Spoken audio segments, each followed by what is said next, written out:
That's really what happens. You mentioned something earlier, and I just realized something. It's one of the most popular ways we relate to grief comes from a book or a lady, Elizabeth Kubler-Ross. Mhm. And Sure, the so, 5 stages of grief. yeah, right.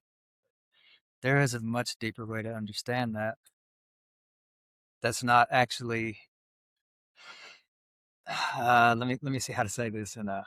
That's, hold. I'm trying to say it in a way that's helpful. That's an expression of still being confused between thoughts and feelings. What is? That whole book, the whole idea of stages, Mm.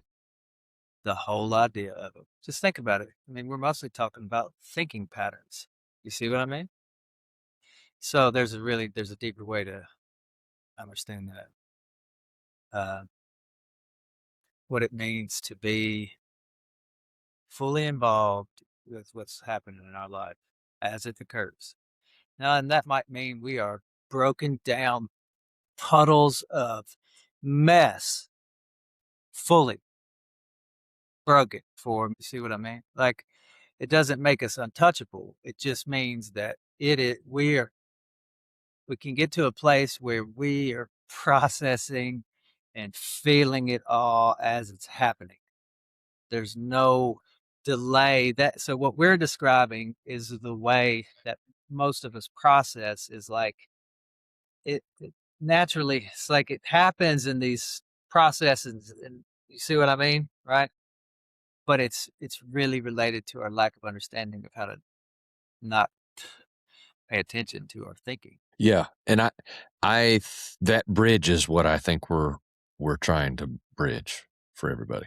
And it and I think, which haha, I think that it starts with thinking and learning and understanding and then putting yourself in a position to understand that you just need to feel and stop fucking thinking.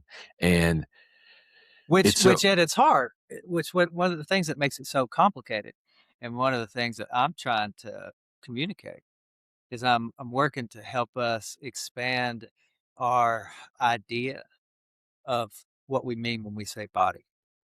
Mhm. Because in reality, what we see is a small portion of what you could call our body. And that is it's not opinion. That is how things work. And it's just our Western mind is very unfamiliar with that, just from our programming and conditioning. Heaviness that's within our within our culture. Mhm. Uh, Well, it's interesting you called it the nuclear bomb. I that's exactly what it was. And when I would go to therapy, we didn't talk about Joel a lot. We talked about everything else that had ever really occurred in my life that had gotten me to where I sat. Um, and and again, I don't during those times I learned a lot, I think, but I,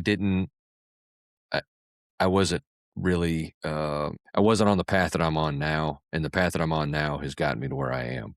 Now, to your point, I needed to go through all that stuff to get to where I am today. I learned a ton, and that's the one thing I learned was to continue to explore until you can find some real fucking answers. And and so I did, and I stumbled around finding shit. I was like, "Oh, this works," and that's not to say that I had to. I just was too ignorant to go out and find it. And then as I began to see positive results from actions taken, then I was like, oh, there's probably some more information out there on this shit. Let me go get it. And so then I began to go down the trail that I'm currently on. now, I would just say that a little bit differently. There's an implication in what you said there. The implication was that something could have happened faster. So my suggestion is that that's not how it works.